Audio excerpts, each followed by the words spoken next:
Okay, Hare Krishna. My name is Anand Krishna, and I think we are live. Can everyone hear me clearly? Baldev, can you just give me a thumbs up if you can hear me clearly? Yes. Okay, super. Okay, thank you all for joining. My name is Anand Krishna. I live in Bangalore. I'm a entrepreneur in the financial technology space, and I'll be introducing the session today. Today we are having a Artha Forum event, and we are absolutely honored and delighted with a very special guest who I'll introduce in a moment. Artha Forum is a platform dedicated to connecting entrepreneurs and professionals and business leaders and bringing them the relevance to earn with integrity. That's the motto: earn with integrity and spend with compassion. And the essence of it is to introduce spiritual concepts as we seek uh, to better ourselves on a material and professional level. And with that end, we welcome very elevated spiritual personalities to guide us and to give us words of wisdom in terms of their understanding of the Vedas. So that is the essence of today's event, and I'll be hosting today's event with uh, Rajiv Srivastav. Rajiv is the managing partner of Basel Technology Partners, which has invested over $100 million in a range of technology services companies. Rajiv is based in Singapore and has over 30 years of technology experience. So thank you, Rajiv, for joining today. Rajiv, can you hear me? Yes, thank you, Anand. Thank you, Rajiv, for joining today. And to come straight to the wonderful introduction to His Holiness Bhakti Rasamrita Swami. Maharaj is a spiritual leader in the International Society for Krishna Consciousness, ISKCON, the Hare Krishna movement. And Maharaj is an extraordinarily qualified person, and he likes to keep for us to keep his introduction short. So I'll do that to honor his request. But of course, it would be doing an injustice if I didn't mention a few words. Maharaj has decades of experience, both as a religious leader and as a professional, and he's uniquely qualified to address us today. For the last 30 years, Maharaj has been based in Mumbai and Maharashtra region, but he has traveled extensively across the world and has lectured and attended both academic institutions and a wide variety of businesses, as well as spiritual centers, and has talked about uh, the, the perspective of Dharma and morality to both technology leaders, business leaders, spiritual leaders, etc. So we're absolutely delighted. Thank you so much, Maharaj, for joining us today. Thank you Maharaj, very much. Hare Krishna. Hare Krishna, Maharaj. So, Maharaj, we'll start by humbly requesting you to give us, please, we humbly request some understanding of your, uh, of your perspective on today's session, and please allow us to then bombard you with questions so that we can elicit your wisdom on this topic of this purpose, business with a higher purpose. Maharaj? Thank you. Om Ajnanatimirandhasya Jnananjanashalakaya Chakshurunmilitam Yena Tasmai Shri Gurave Namaha Shri Chaitanya Manobhishtam Sthapitam Yena Bhutale Swayam Rupa Kadamahyam Dadati Svapadantikam Vandeham Shri Guru Shri Yutapadakamalam Shri Gurun Vaishnavamscha Shri Rupam Sagrajatam Sahagana Raghunathanvitam Tam Sajivam Sadvaitam Savadhutam Parijana Sahitam Krishna Chaitanya Devam Shri Radha Krishna Padang Sahagana Lalita Shri Vishakhanvitamscha Nama Om Vishnu Padaya Krishna Presthaya Bhutale Srimate Bhakti Vedanta Swami Niti Namine Namaste Saraswate Deve Gauravani Pracharine Nirvishesha Shunyavadi Paschatya Deshatarine Vancha Kalpatarubhyascha Kripa Sindhubhya Evacha Patitanam pavanebhyo Vaishnavebhyo Namo Namaha. Jai Shri Krishna Chaitanya Prabhu Nityananda Shri Advaita Gadadhara Shivasadi Gaur Bhakta Vrinda. Hare Krishna, Krishna Krishna, Hare Hare, Hare Rama, Rama Rama, Hare Hare. Hare Krishna, and a very warm welcome to everyone on this program. I'm very happy and honored to be a part of this program today. And thank you, Ananda Krishna and Rajiv, for your organizing this program and inviting me. So I'll begin with a few words, as Ananda Krishna has asked. The topic is business with a higher purpose. And naturally, we will be giving some kind of a Vedic or a devotional perspective to this whole topic.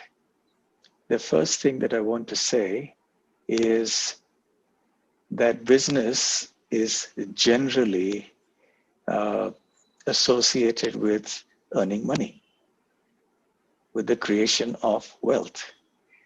And if you ask anyone why he or she does a business or a job, they'll say it's because they need money. And that's the most common reason why this is done. And certainly there is logic in it, there is validity in it. If there is enough money, perhaps people wouldn't need to do such economic activity. So economic activity is very, very important for us. It is a source of material sustenance for human society as a whole. The idea that money is at the core of our material existence is an important idea. By money, I don't mean only currency, but I mean wealth in general. And in the Vedic understanding, money or wealth is considered divine, like everything else.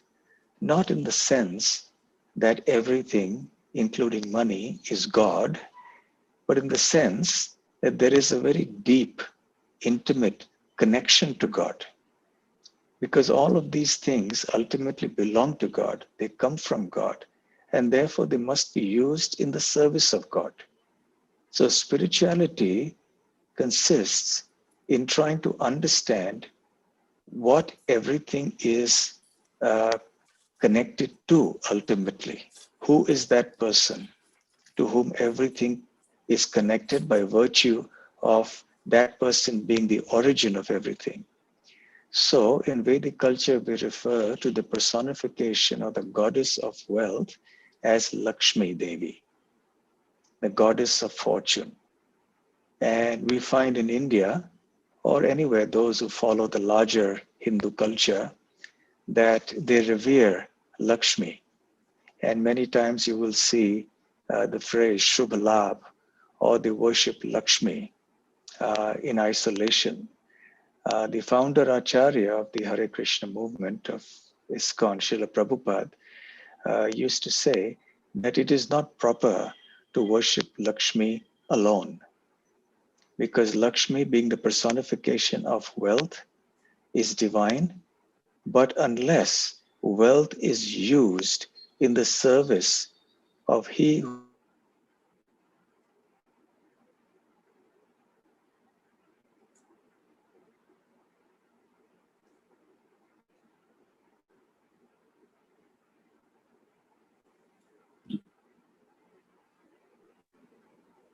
I think we have some small technical issues here. Please bear with us. Rajiv, can you hear Maharaj? No, I was also. I think we'll probably just reconnect with Maharaj. Yeah, just please bear with us. Maharaj's internet signal is a little unstable, I believe.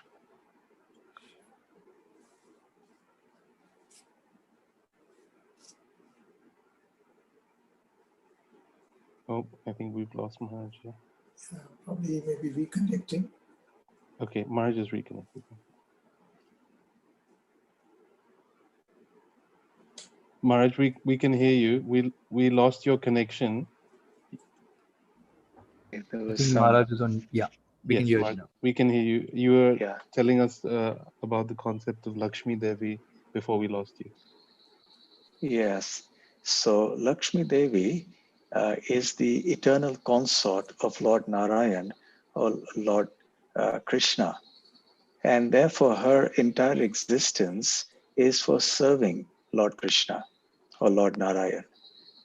And similarly, for ones who worship Lakshmi Devi, independent of her consort, of her Lord and Master, Lord Narayan, Lord Vishnu, or Lord Krishna, that is considered improper. So therefore, for those involved in the earning of wealth and in the spending of wealth, certainly this concept is very important. And because it is business activity that earns wealth, it is very important for anyone who is in the field of generating income or generating wealth to keep this in mind, that wealth has a divine purpose. It has to be used ultimately in the service of the Supreme Lord. And that is the perfection of our generation of wealth. Of course, generation of wealth is only the middle stage. There is a stage prior to that, and there is a stage after that. The stage prior to earning of wealth is the motivation that one has for earning, for the business, for that economic activity. And the stage that is after the earning of wealth is the issue of dealing with the results of that business or that creation of wealth. In other words, how does one deal with that wealth? How does one spend it? So the motivation for our work, our economic activity, or any other activity for that matter. Second is the process of creating it. In this case is business. So the process of generating that wealth, the way in which we earn the money. And third is how we spend it. So these are the three factors that we keep in mind.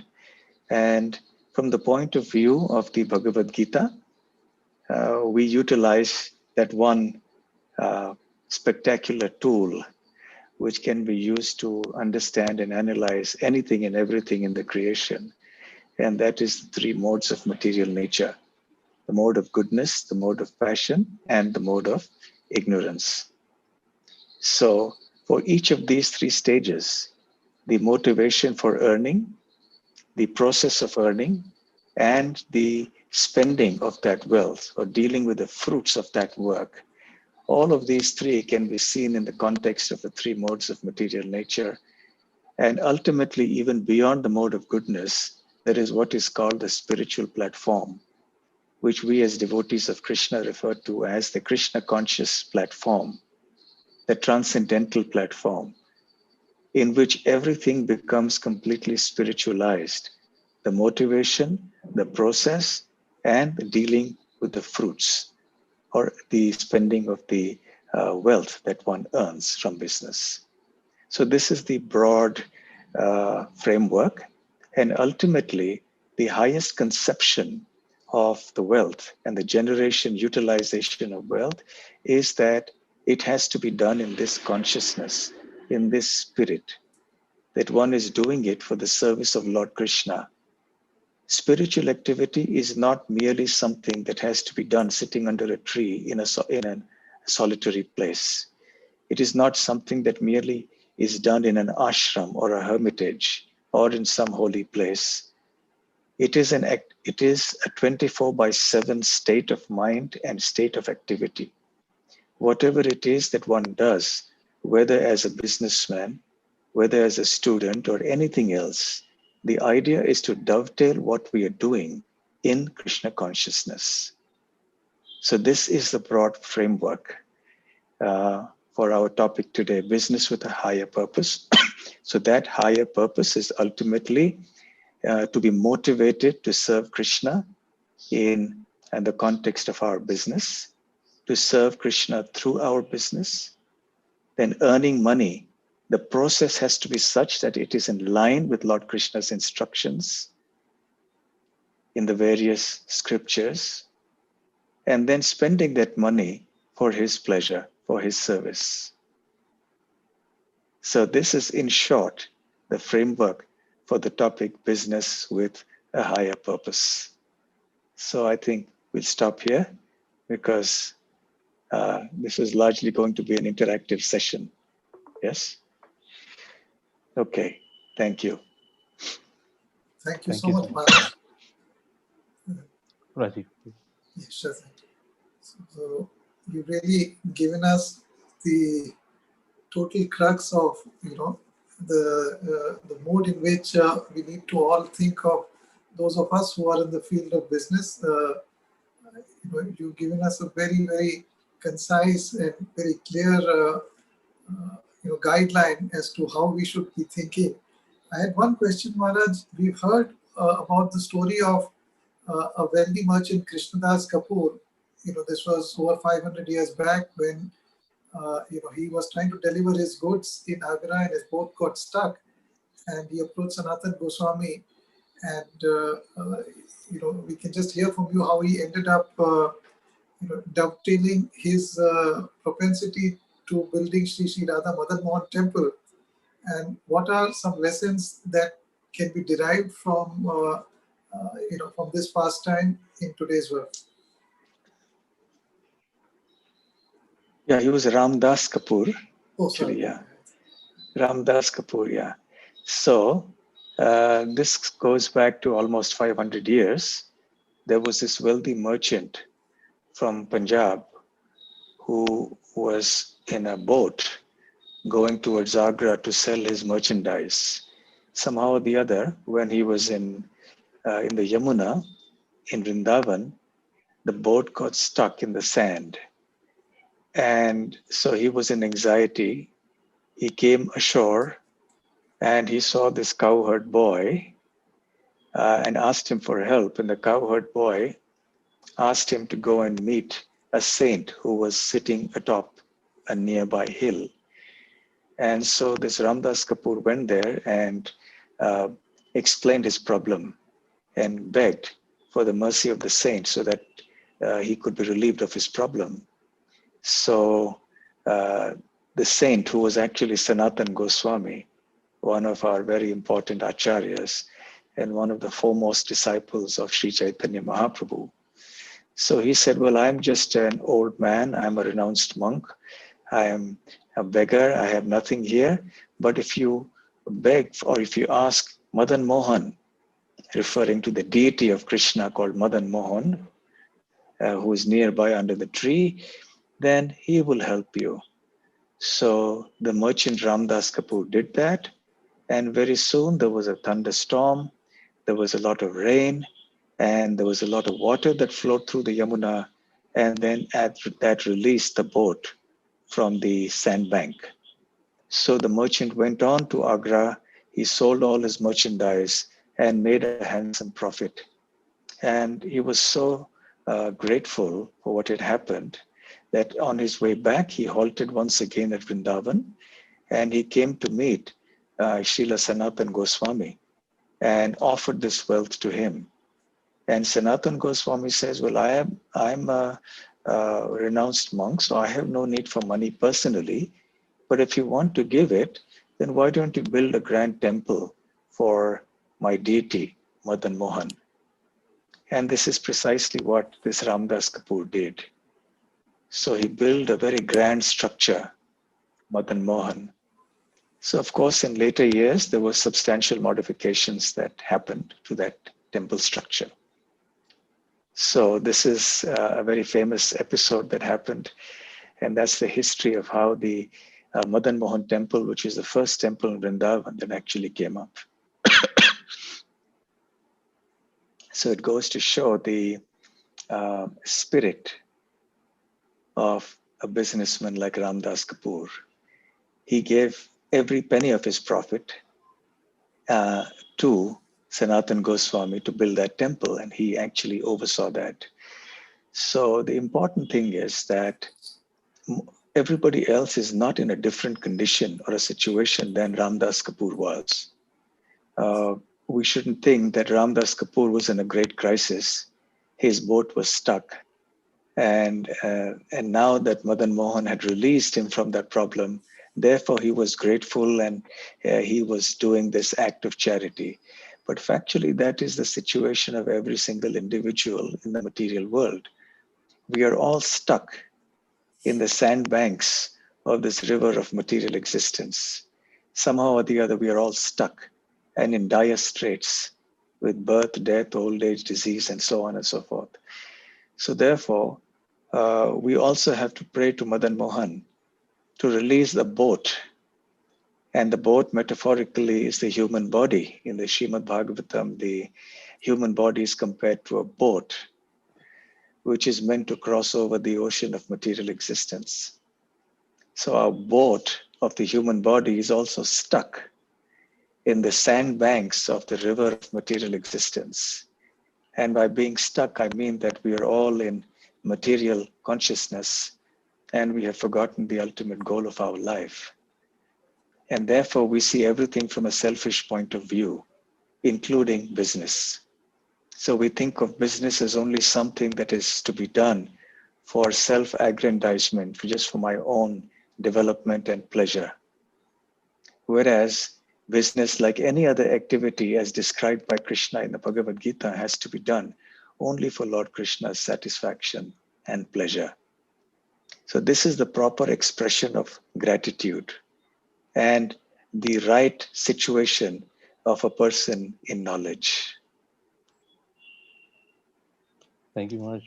May I just ask a follow-up question here, Rajiv, to Maharaj, on the point that you raised.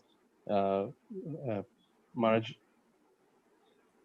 at times in my professional life, drawing on my personal experience, before I rejoined this Bhakti movement, I felt at times that my professional and material success was actually not stuck in the sandbanks, and the river was flowing quite fast. And at those times, whilst I didn't have Krishna at the center of my consciousness, I felt that I was not doing any harmful thing.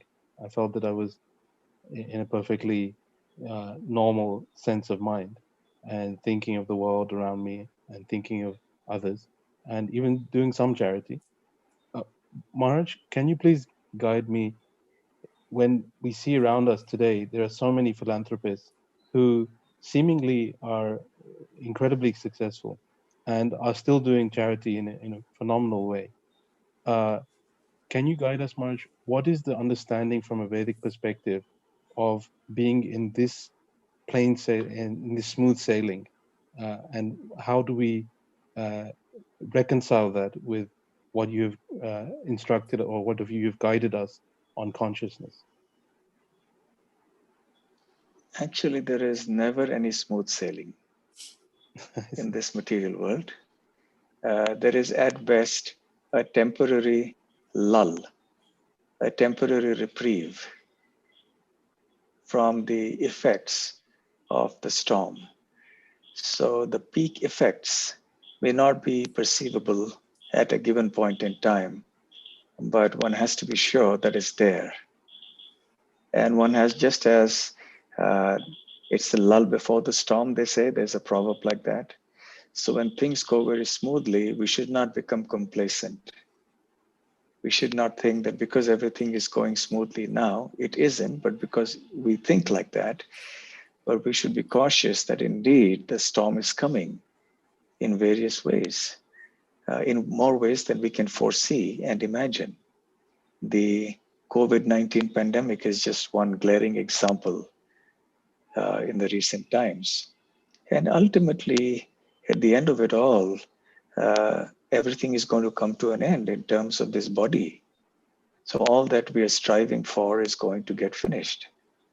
And whatever we have accumulated will be passed on to others, if it already hasn't been in the course of our lifetime. So it is one of the very basic principles of spiritual knowledge to be convinced in the true nature of this world and not to be deceived by the false semblance of happiness or peace or smooth sailing that we may think exists here. That is why hearing from, studying, and understanding the Bhagavad Gita is so important, because we do not get deceived. We understand that this is, as Lord Krishna says there, a world of misery. And therefore, our attempt has to be to find a permanent solution to this. And the permanent solution is only spiritual.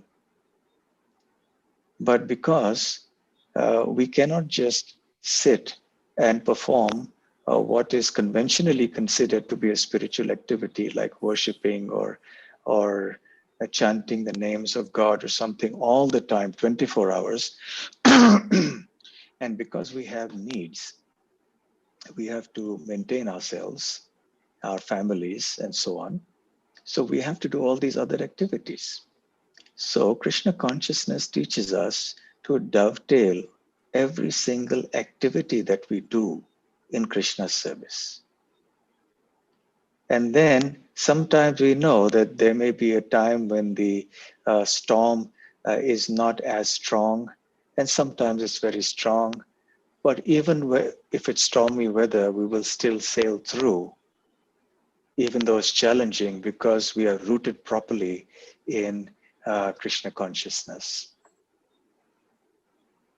Thank you. To follow that, you say that we must dovetail to Lord Krishna, our thinking and our consciousness as we carry out these activities. But I know so many successful personalities in business life who do dovetail something to the extent that they are worshipping various forms of the Lord in their understanding, whether it be Lord Shiva, Tirupati Balaji, and so forth, and of course they are giving greatly, Maharaj. So please guide us to understand what do you mean by having Krishna at the center, and what is the understanding that they have, and why do you feel that perhaps it is better for us to put Krishna at the center? You know, it's good that somebody is sharing or giving up a portion of his or her hard-earned wealth or inherited wealth, as it may be, to somebody else, especially in charity or something. But there are different grades of doing this. You know, I mentioned earlier the three modes of nature: goodness, passion, and ignorance. So when we speak of giving up our wealth for some purpose, you know, one can analyze that also in terms of these modes. So when one is in the mode of ignorance, the tamasic mode, then one's motivation for earning is only destructive. And the activity that one does is actually for nobody's welfare. It doesn't help anyone. It's a lose-lose situation. For those who are in the mode of passion, the Rajasic, who are influenced by the Rajasic Rajaguna, so their motivation is selfish, and they largely look at welfare of themselves and their limited connections, maybe the family or something like that. Those who are in the mode of goodness, they look at wealth in terms of a duty as an opportunity to do good, and they look at some larger welfare. Whereas those who are actually devotees of Krishna and who understand the philosophy behind it, behind Krishna consciousness, who are motivated by the ideology or the philosophy given in Bhagavad Gita by Krishna, their motivation is different from the motivation of some others that you have mentioned. An ideal devotee, businessman, would like to share as much as is realistically possible, given his or her circumstances, for the service of Lord Krishna in different ways. Those who are not so conscious of Krishna may do it for other purposes. They will have selfish motivations mixed in that. And because of their lack of philosophical clarity, because of the lack of proper understanding of the knowledge of Bhagavad Gita, they may give up their wealth here and there, usually out of some sense of piety, say giving to some temple or some deity or something. So obviously there's a mixture of mode of goodness there, because they believe in some kind of authority, some divinity, but in most cases their understanding may not be so clear as to what they are doing. And also often their motivations may be mixed. For example, someone may go to, since you mentioned Tirupati, he may go and strike a deal with Balaji. It's quite common to find people doing that. And since we're on the topic, a little joke comes to mind, that there was this one businessman who went to Lord Balaji in Tirupati, and he struck a deal with him. He said, look, I'm about to negotiate for a very big contract. And it's a big contract, maybe worth 20 lakh rupees or something, whatever. And I stand to gain a profit of 20 lakhs or something like that. So whatever it is. So if you make it happen for me, then I'll give you 50%. And then he goes away. And then it so happens that he clinches the deal, but the profit that he makes eventually is only 10 lakh rupees, not 20 lakh rupees. So he doesn't give the 50% as promised. So one day Balaji approaches him in his dream and said, what happened? You were supposed to give me, we had a deal. He was supposed to give me 50%. So the businessman replied to Lord Balaji and said, but you anyway kept 50% aside before the profit came to me. So in this way, they strike deals with the Lord. I'm not saying that is necessarily the case with everybody. Different people have their own motivations. Some are more pure-hearted, some are mixed, some are less. So it's hard to say in general. But the point is that one who understands the philosophy of Krishna consciousness properly and who is motivated properly and is inspired to do the business activity for Lord Krishna's pleasure will do it in a way that will actually be a cause of spiritual upliftment and will actually do the highest welfare to the world. So the person in the mode of ignorance does things that are to nobody's welfare. The person in the mode of passion does things that are only for what he thinks is his own welfare. The person in the mode of goodness does something that he feels is for the larger welfare.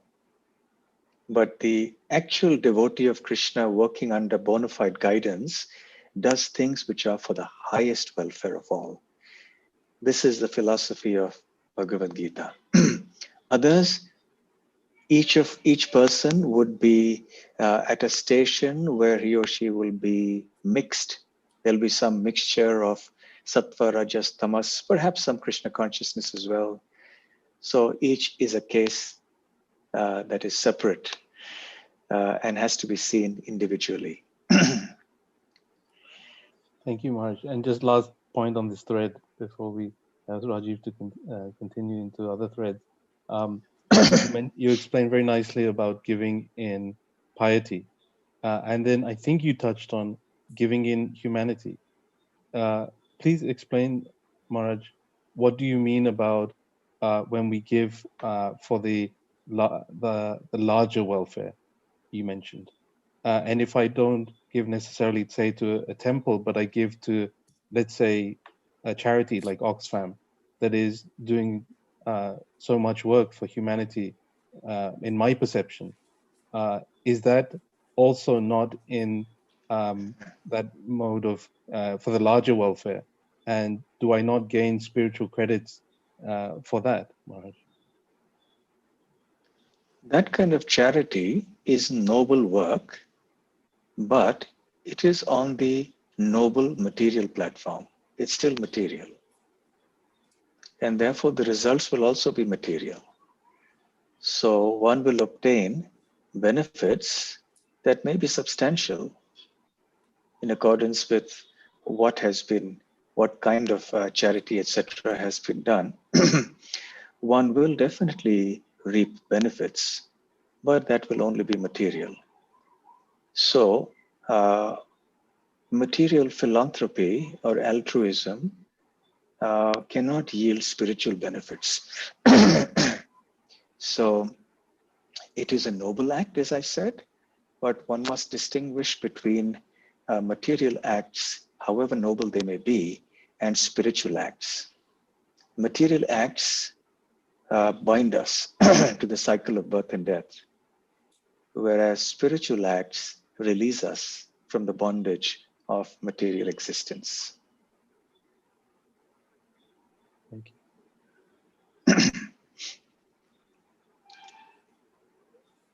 Thank you, Maharaj. Rajiv, yeah. Sure, thanks, Anand. Maharaj, I wanted to just ask that sometimes, for many devotees who are trying to dovetail their propensity for business to, to serve their spiritual master and Lord Krishna, but in the field of business, you are meeting a whole lot of very, different people, and even when success starts coming to you, along with success comes a whole lot of, sometimes you tend to get a lot of pride coming in. You tend to get caught up in this greed consciousness. So for those who are, also on the path of devotion, how can they safeguard their consciousness while still trying to be in this, in somewhat a kind of, a difficult world of business? Yes, this is a challenge for everyone, including those who are on the spiritual path, because such is the nature of money that is very hard to get detached from it. Wealth, money, property, all the manifestations of wealth, they intrinsically have this property of making people attached. And once you have it, it's very difficult to give it up. Even with a spiritual bent of mind, it is very easy to once again get attached to it and start thinking that one need not give this. One can keep it for oneself because after all, one has so many needs. So this is actually a challenge for everyone in this material world because the temptation of wanting to utilize that money for one's own purposes and the different varieties of distractions that will come up are indeed very difficult to handle. So yes, this is a reality. The more one gets money, the more there is a tendency to deviate from the path. Many times devotees do say that I'm not doing Krishna consciousness so enthusiastically now because I want to focus on generating wealth and I'm spending all my time earning money and then I'll give a lot to Krishna. But the point is that if you neglect your Krishna consciousness in the course of earning your wealth, then by the time you earn your wealth, even if you do earn it, you may lose that consciousness and you may lose that spirit with which you started out in the first place. So it's a very tricky thing.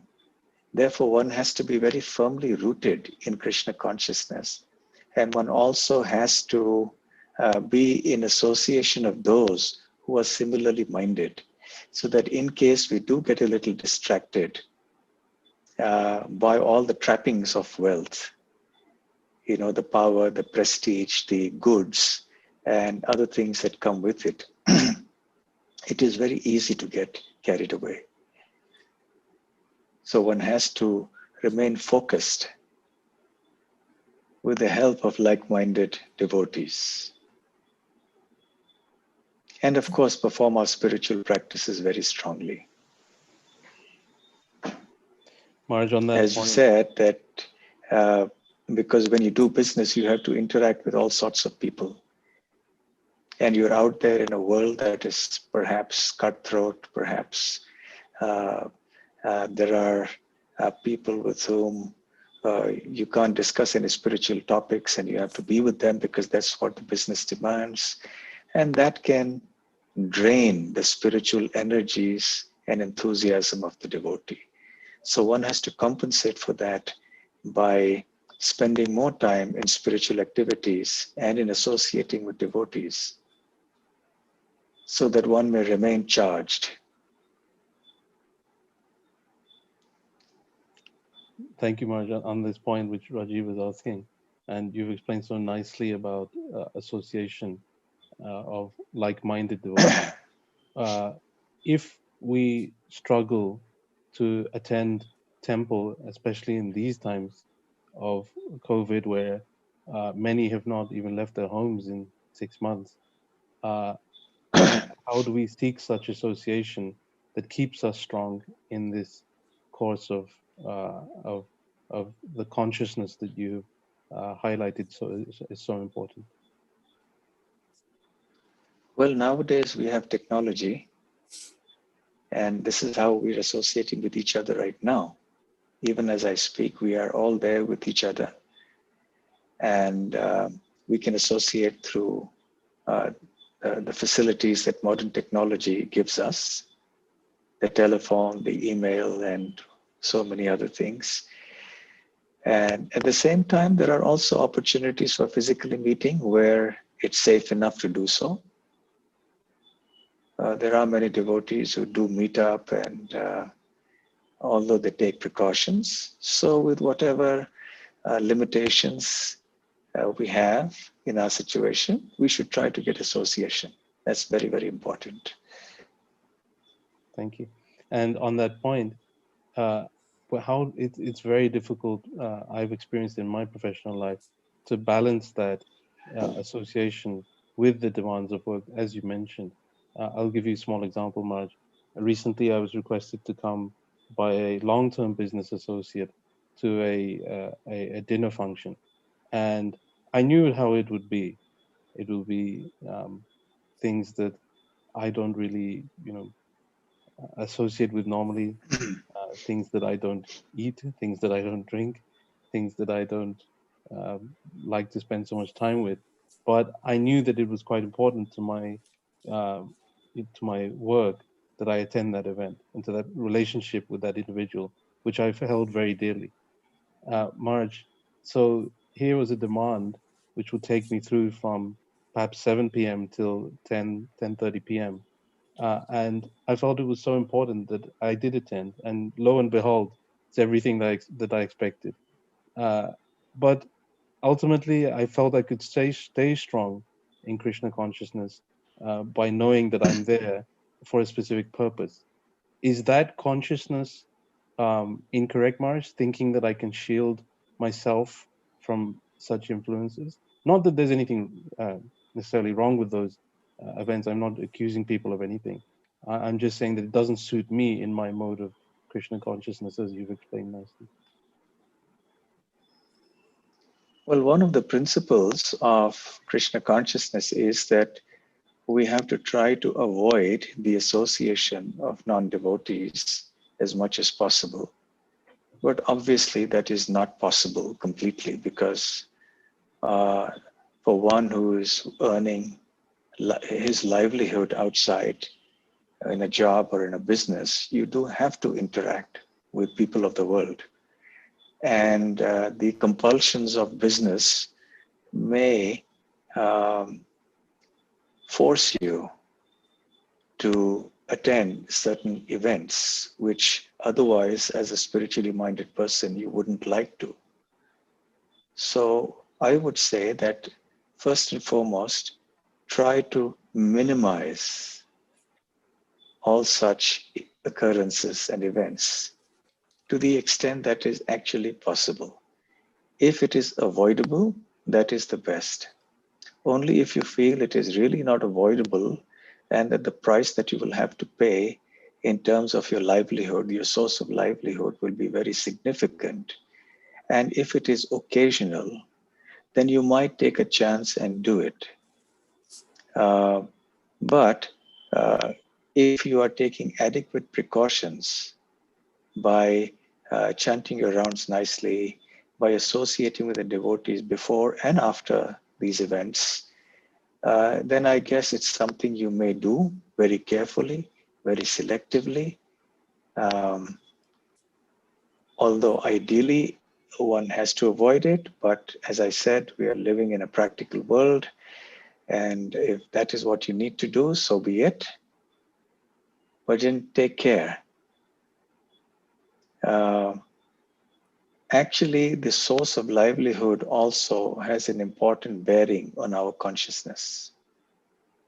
The purer the source of livelihood, the purer our consciousness. Unfortunately, today, in this day and age, it is very hard to have any source of livelihood which is not affected by the contaminating influences of the world, of the material world. So whatever you do, wherever you go, somehow or the other you have to interact. It's not possible. So one has to just see it in this light. See it if it's really necessary. If it's absolutely necessary and you need to do it, fine, do it. But try to see that you don't have to do it again and again. It is something that is at a reasonable interval where, it's not too risky or problematic for your spiritual life. Thank you, Maharaj. Last point on this thread. You explained that. And also another point that just comes to mind, if I may, just the last point is that if people around you, including your business associates, know what you stand for in your life, what your lifestyle and practices are, then there are many occasions when they have their events, but they will not invite you. Not because they don't want you to come, but because they know that you will be very uncomfortable there and that's not the place where you would like to be. So in some cases, this may also happen. Thank you, Maharaj. Yes, it's actually, you're right, Maharaj. This has actually happened to me, where people who are close to me and know my mode and my beliefs in life actually respect it and have reciprocated by not necessarily putting any kind of social pressure or peer pressure, and then that's when I wear my consciousness on my sleeve in the workplace. But if I don't do that and I try to be let's say kind of not embarrassed, but perhaps hiding my beliefs, actually what happens is, Maharaj, is that exactly what you said, the opposite happens, which is that they pressure and they encourage and they request. So it's a very important point you made, Maharaj. Thank you for that guidance. And last Yes, question. even if we don't want to wear our spirituality and spiritual beliefs on our sleeves, so to speak, while at work, we also need not hide it more than is required. If people Absolutely. know it in normal course of events, then that may actually serve as a shield of protection for us. Yes. Thank you. Yeah. And last point on this, you mentioned a very interesting thing about the um, the I'm sorry. I just wrote down my notes here. Apologies. Yeah. In terms of the when I am in the workplace and I am not necessarily hiding my Krishna consciousness or exposing my Krishna consciousness either way, but also if others around me ask me about my Krishna consciousness, and I feel that I'm not there to sell anything, of course. I'm not there also um, to feel uncomfortable or make them feel uncomfortable. What is the right balance, Maharaj, of telling others about my beliefs in the workplace or in a business environment? It would depend on the circumstances. It would depend on who you're speaking to, whether that person is really serious about wanting to know. So it would depend on time, place, and person. And where you think that it's suitable to explain things at length, it's fine. You can go ahead and do it. But where you feel it's not appropriate in the workplace at that time, you may restrain yourself. So that is a call or a judgment that you will have to make right there, seeing the situation, balancing it all out.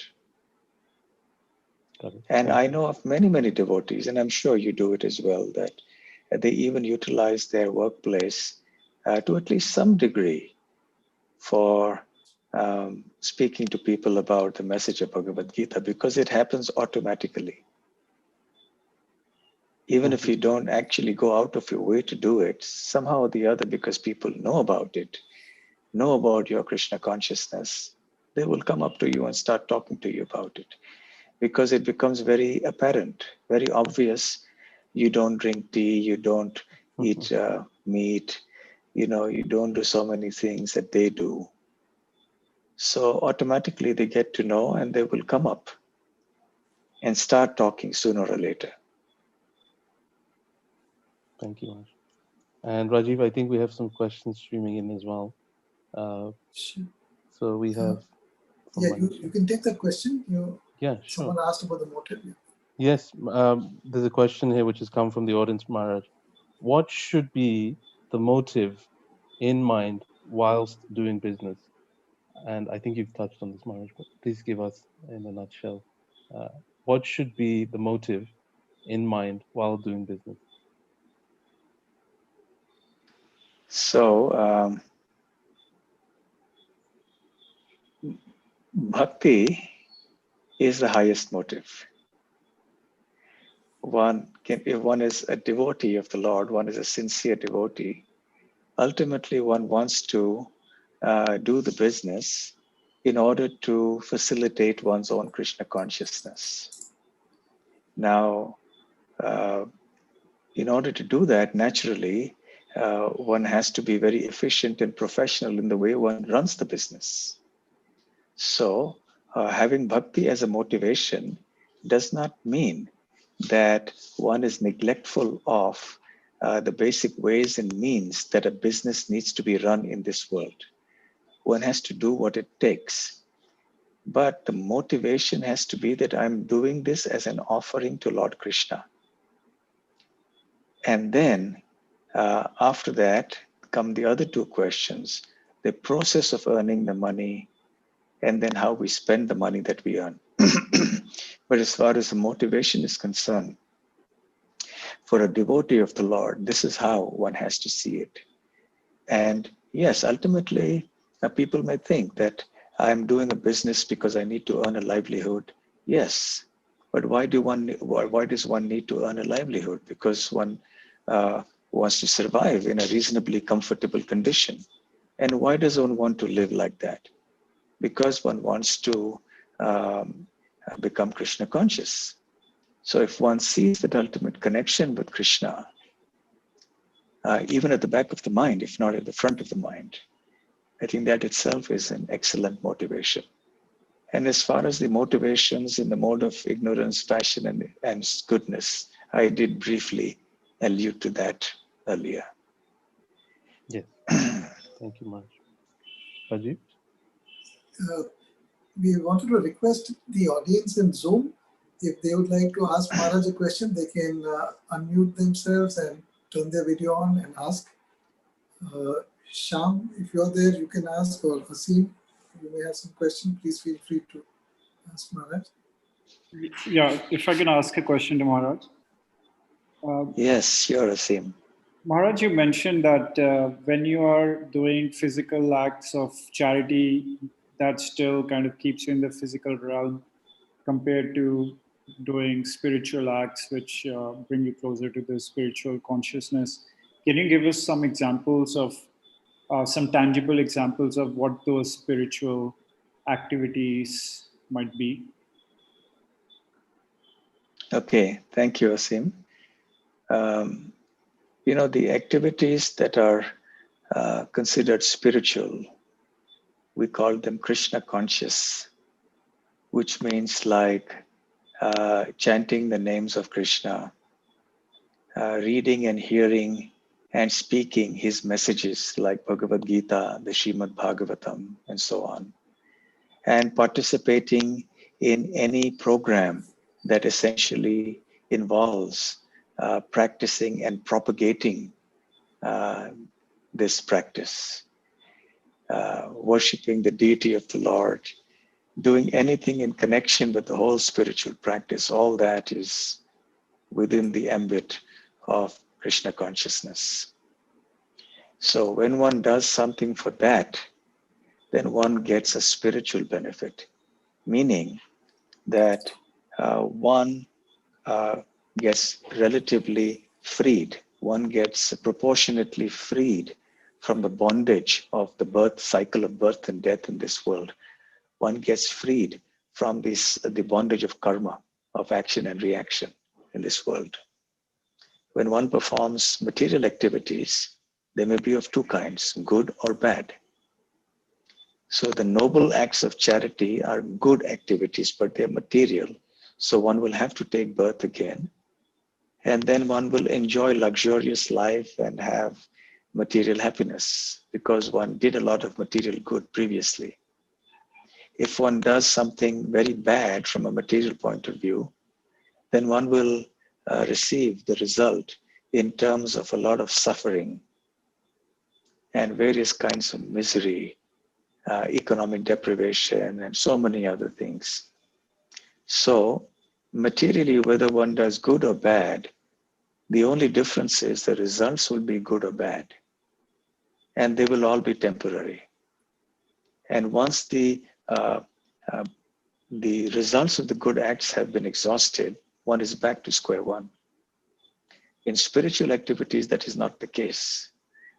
With every name of Lord Krishna that you chant, with every pranam or obeisance that you offer to Lord Krishna in the temple, with every lecture or few words of the message of Bhagavad Gita that you hear, with every morsel of the sanctified food, which is Krishna Prasadam, that you partake of, with every little act done for the pleasure of Lord Krishna, what you're doing is you are actually cutting the knot of material bondage. And the more and more we do that, and the more and more that this accumulates, we will come to a point in life when we will do this wholeheartedly. We will do this with complete dedication. And by that time, we will also acquire very clear understanding of this philosophy. We will know exactly how our life should be led, what money is meant for, what business is meant for, how the money should be spent, etc., etc. And then we will be properly on the highway of spiritual life. And eventually, when we attain the perfection of that process, which is to attain pure love for Lord Krishna, then we will be released from the cycle of birth and death. no more having to take birth again in this material world. That's the idea of doing this spiritual activity. And by doing welfare activities on the spiritual platform, we also ensure that many other people get this spiritual benefit. So it's not only about me, but I share this benefit with many, many others. So I get even greater credit for that spiritually.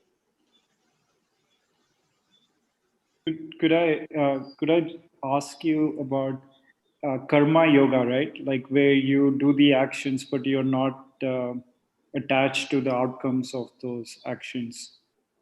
How does that fit in with this framework? Yes, Karma Yoga has a few stages. At the very preliminary level of Karma Yoga, by the way, yoga means to link with God. So there has to be some detachment from material life before one can call anything yoga. Because yoga speaks of connecting with something beyond this material world. So therefore, when we speak of Karma Yoga at the lower level, we are speaking of a person becoming detached from the fruits of his own actions. But the person doesn't know to whom the fruit should be offered. It's just like, you're walking on the street and you find a wallet on the street, so you don't know to whom it belongs. So, but you just walk away thinking it's not mine. Okay, so it's a kind of a renunciation. It's a kind of a detachment from the fruits of one's act, of whatever we do. The second is if someone says, well, that's somebody's wallet and he doesn't seem to be around, so let me pick it up and enjoy the money that's there.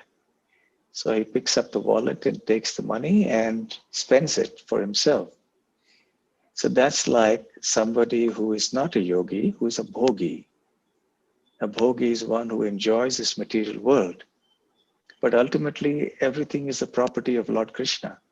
So when I take the property of Lord Krishna without his permission, without his blessings, and use it for purposes that have no connection with him, then that is like the person who finds this wallet on the street, doesn't know whom it belongs to, just picks it up and enjoys the money there.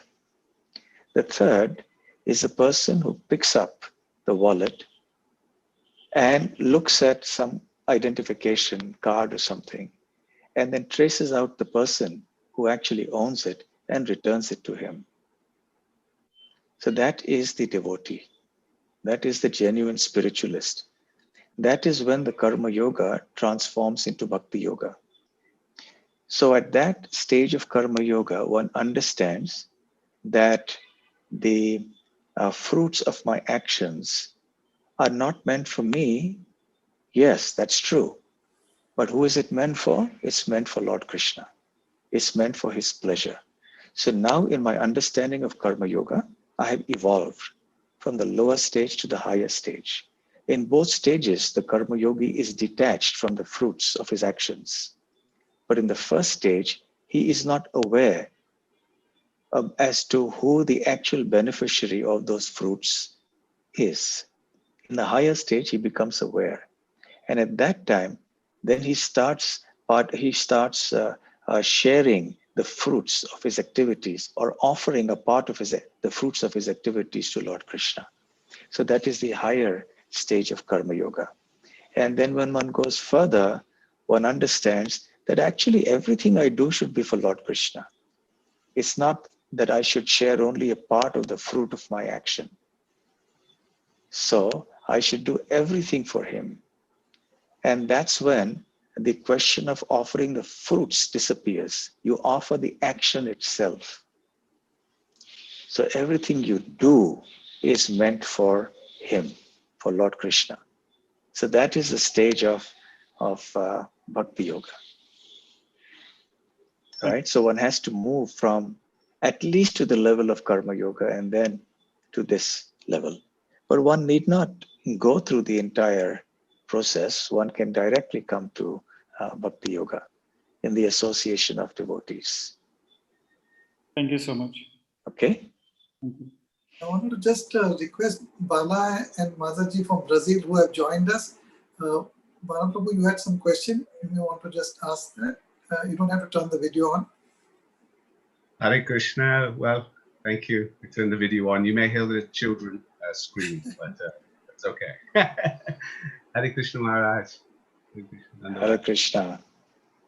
Our question is, how can we have this desire, motivation to be successful in business and in life, and also still remain detached from our results, and you know, to remain detached, to remain humble, to remain in the right mood in our life as well, so that it goes in a very nice way spiritually too. Right. It's a question of what motivates us to do it. What is motivating us to do a business or to do anything else? Srila Prabhupada explains that generally a person is motivated by some desire to, let's say, benefit himself or his family.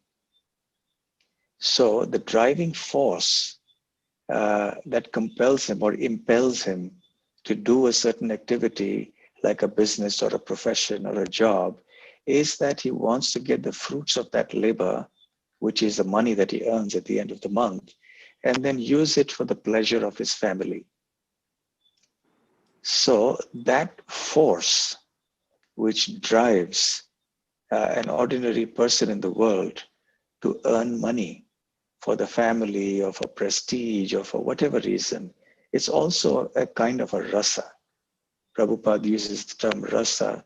It's a kind of a taste. It's a kind of an impetus. It's a kind of a pleasure, a kind of a driving force that impels us to do this. So we have some purpose behind our action. We keep our family in mind, or we keep our prestige in mind, or we keep the, some objects of enjoyment in mind, or whatever it is. But we have something behind us that drives us to do what we do. So we may have our driving forces based on the modes of ignorance, passion, and goodness. But as devotees, if our driving force is that we want to please Krishna, and we want to improve in our Krishna consciousness, then that can be the strongest.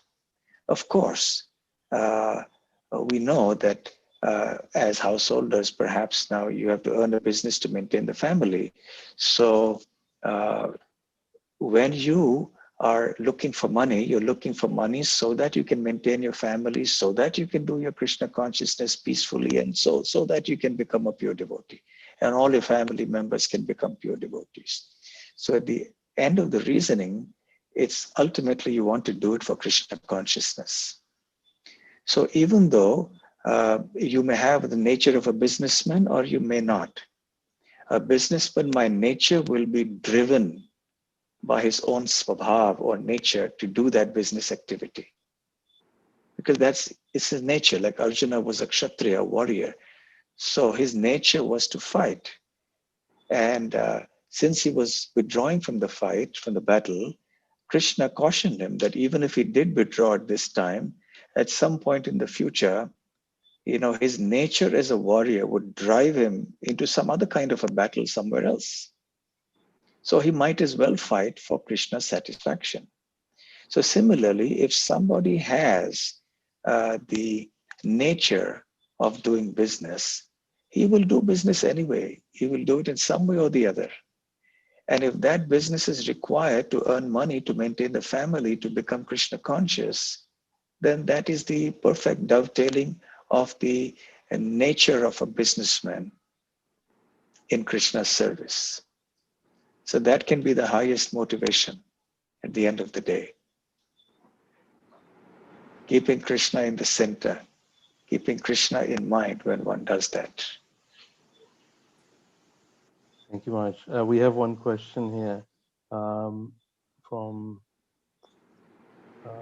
let's see, this one I think has been asked. Krishna Aika Prabhu, did you have a question as well? I think you came on. Okay, so he's gone. And there was a question from Atma. Hare Krishna, can you hear me? Yes, we can. Yes, yes, we can hear Hare you. Krishna Maharaj. This is Atmaram Krishna Das. Hare Krishna. Thank you very Hare much. Krishna. Thank you very much for this wonderful session so far. My question is this, Maharaj. We find that most successful business people are those who are non-religious, non-spiritual, completely materialistic, very ruthless, and generally quite selfish. And we also know that nothing happens without the Lord's arrangement and desire. So how are we to reconcile this? I mean, does this mean that we would be more successful if we adopt these kind of behaviors? Not at all. There are certain traits which are required to do business. If anyone wants to do business, he must have those traits. But those traits do not include being exploitative or being deceptive or being cruel or cheating or something like that. Yes, somebody may become successful in business by doing all of these things. But the devotee rejects these unfavorable or undesirable traits and adopts only those traits of business that are necessary to progress in the business field. One thing that is important is that if a person who doesn't have an aptitude for business tries to do business, he will not succeed, even if he's a devotee. Maybe he does if Krishna is really merciful to him. But generally, if a devotee wants to do a business, he must try to get himself well acquainted with what it needs to do business in this world.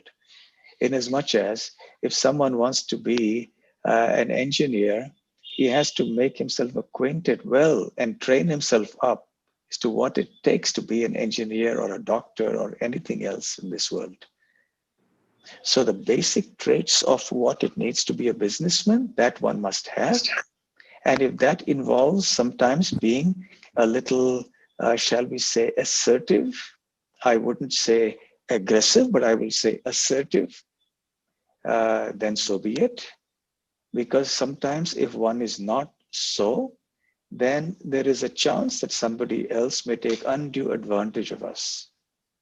So as a devotee businessman, one will definitely not cheat or exploit others, but one has every right and indeed a duty to also defend oneself from being cheated and exploited by others who may be unscrupulous and ruthless. So therefore, the businessman devotee has also to be very sharp, also to be wise to the ways of this world in order to be successful in business. And at the same time, he also has to run the business according to certain values, which are very noble. And he has to be driven ultimately by spiritual motivation, the motivation to please Krishna and the spiritual master and the devotees. Thank you, Maharaj.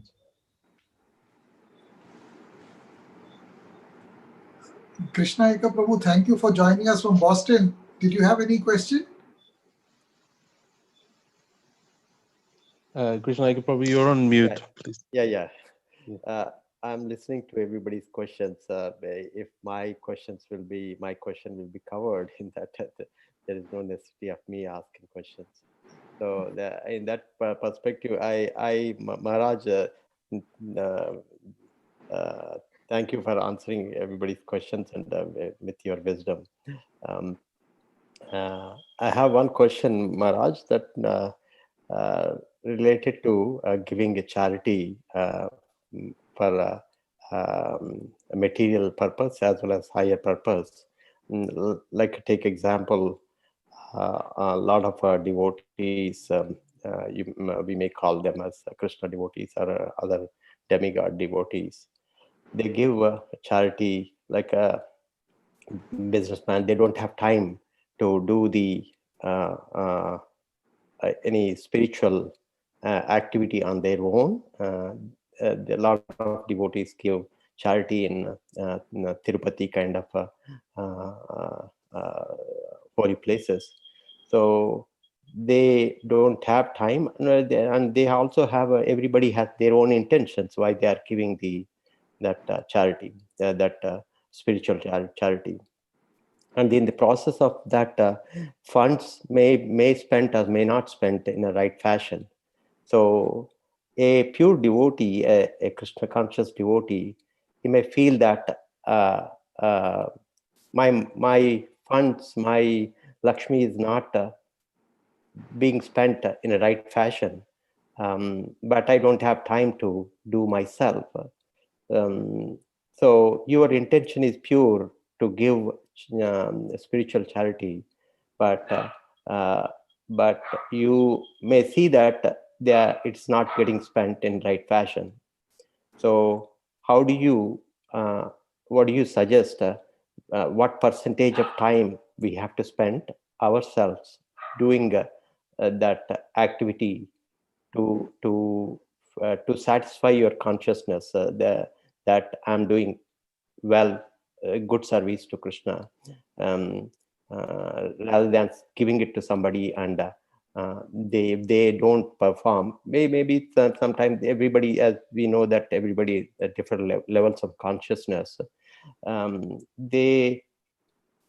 what they do, the way they do, may not be satisfying you and the way you believe to be done. So in that perspective, could you throw some light on that? Thank you. Well, I did cover answers to parts of your questions in the beginning. Well, actually, it is natural that somebody who is a busy businessman will not find so much time to personally employ his money in Krishna service directly and do everything. To some degree, to a large degree, of course, he will, but it may not always be possible because he has his responsibilities at work and so on.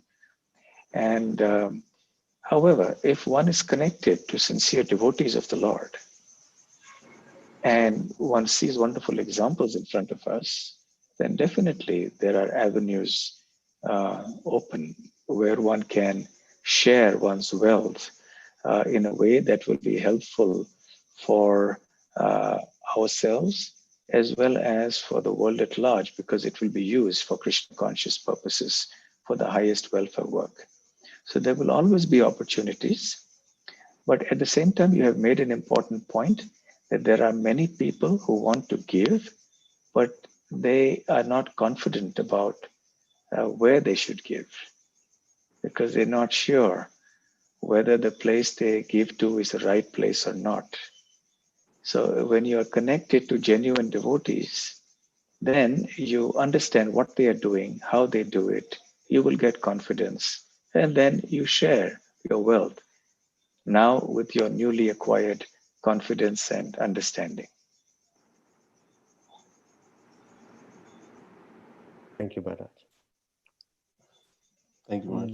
You, if you don't mind, Yes, but one Krishna, small please question. continue. Do you think in this material world, a lot of businessmen give for various charities to get punya, rather than for spiritual sukriti? So, do you think that when you with the Krishna consciousness mind, you approach those businessmen who are giving for various charities at this time? So if you preach them that you have, there is a better placed, better, higher Sukriti you can give in a right place.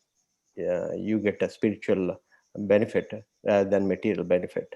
So do you think that people, the businessmen are wealthy, try to understand in this material world? Maybe it depends on the person. You know, it depends on where the person you're speaking to is at, what his level of understanding is, what his consciousness is, what drives him. These are the things that we need to see. Maybe some people will be motivated by one thing, somebody else by another thing. So it is a question of judgment that one must see. At the end of the day, one may dovetail his tendencies into Lord Krishna's service in some way or the other, and in this way facilitate that person's elevation in spiritual understanding. You see, when we go to people to encourage them to give in charity for Krishna consciousness, we are not only going there to take money from that person, we are also going, very importantly, to engage that person in Krishna's service, by which that person will be enormously benefited, and so many others will also be greatly benefited. So we can keep this in mind at the back of our mind, that we are not going only to take, we are actually going to give. We are giving them an opportunity to serve Krishna, which is the most precious thing in life, the opportunity to serve Lord Krishna. So initially, for want of spiritual understanding, they may not be able to relate to such things, to this language, even if you tell them. But at least at the back of our mind, we should have that in mind. And if they're willing to listen, we can present this idea to them. And look, the idea is that, when you dovetail your money for something higher, then it's a cause of great happiness and satisfaction and success for you and for so many other people. Maharaj, thank you. We are over time, but may we continue for another 10 minutes? There's so many devotees and visitors to this Zoom call who are very curious to ask you more questions, Maharaj. Sure. Thank you, Maharaj. I think there's a question here. Rajiv, would you like to pose this one? Sure. I believe there's some question which has come where somebody is asking from the audience, maybe on YouTube, that if somebody has earned Lakshmi in an adharmic way and wants to offer that as a donation, how should something like this be looked at? Well, the first thing is better to not earn your money in an adharmic way, but somehow the other, if it has been at a time when you were not aware of what proper ways of earning are, and you were not exposed to spiritual knowledge, and therefore you earned it in a way that is not correct, then that money should then be given to Lord Krishna for Lord Krishna's use. That otherwise we will have to bear the karmic consequences of retaining that funds and enjoying benefits from it.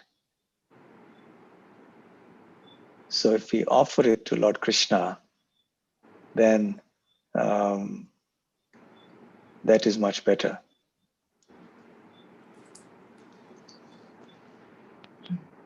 Thank you, Maharaj. There's another question.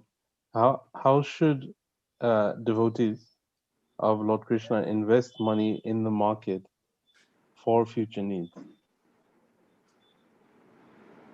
Wisely, under proper advice from the proper person. And one should not succumb to greed and fall prey to very risky business propositions or risky or prospects of very high returns in a very short time. One has to be very cautious about these things. So one has to be very careful before investing money anywhere. I know of any number of people, devotees and non-devotees, who have invested money in a hurry without thinking things through, and the result has not been good for them. In some cases, they have lost all their money. In some cases, they have lost a very, very significant amount of their money, all because they did not think things through and take advice from the right persons. Not everybody is expert in a particular field. So if you want to invest in the stock market, you must have thorough knowledge of that. Otherwise, you can't go around doing something and burning your fingers. So one must do it under proper guidance, and one should not fall prey to the lure of very large and quick profits. We can rest assured that such proposals to get large and quick profits will be very dangerous. So in principle, there is no problem in investing in the market, whether it's the stock market or any other market, provided things don't violate Krishna conscious principles. For example, we will not be in speculation on the market. We will be okay with investment in the market, but not in speculation, because speculation will go against our principle of no gambling. But if it is investment, then that is fine.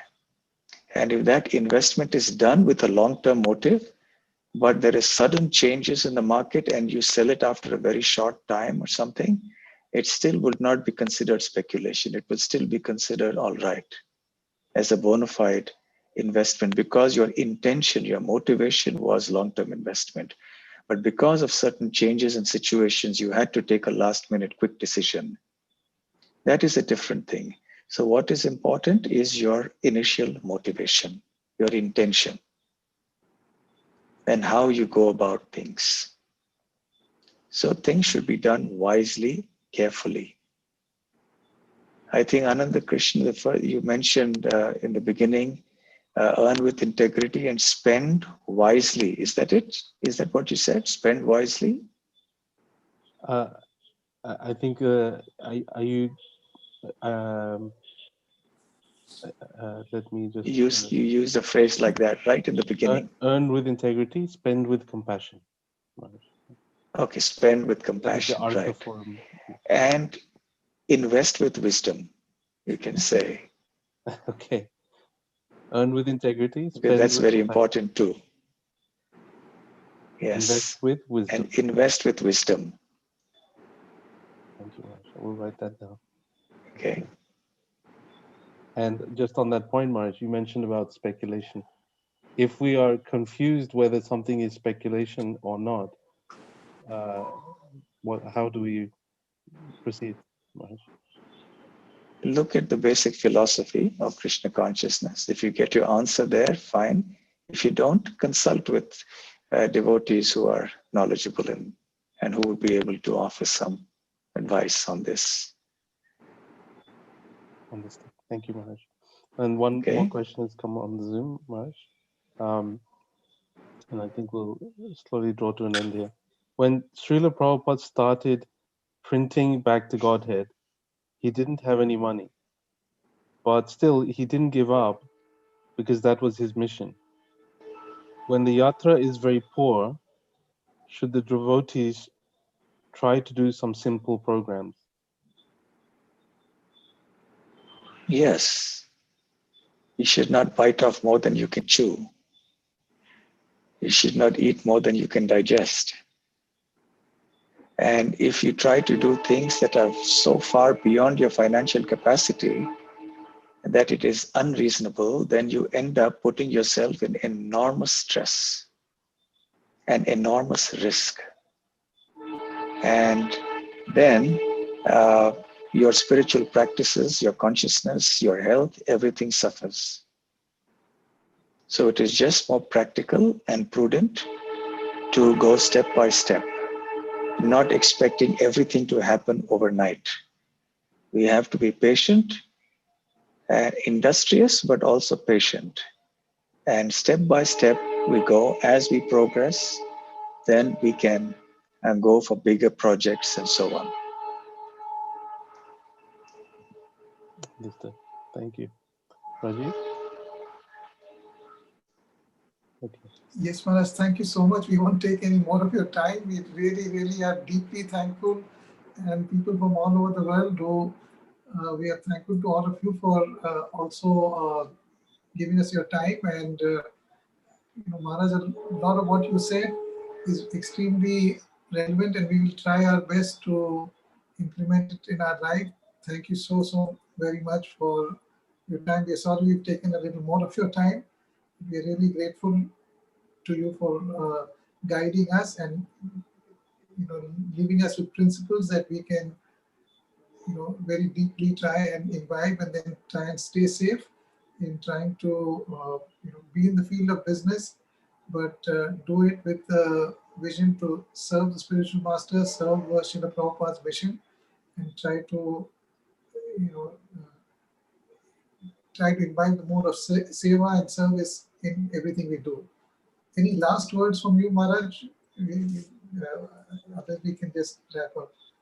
Thank you.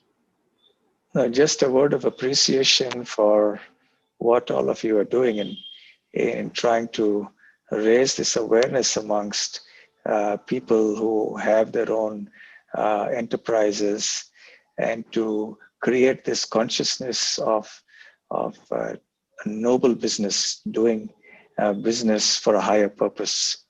I think you're doing human service, you're doing exceptionally good work, and it's a privilege to be associated with you and everyone else who is along with you doing this wonderful work. So I'm just happy I could be here with all of you this evening. Thank you so much, Maharaj. Thank you so much, Maharaj. We Thank really you. appreciate Thank you very much. And would like Hare to Krishna. give a vote of thanks to you, Maharaj. Thank you so much for joining us. And thank you also to the wonderful devotees who have been participated in organizing this.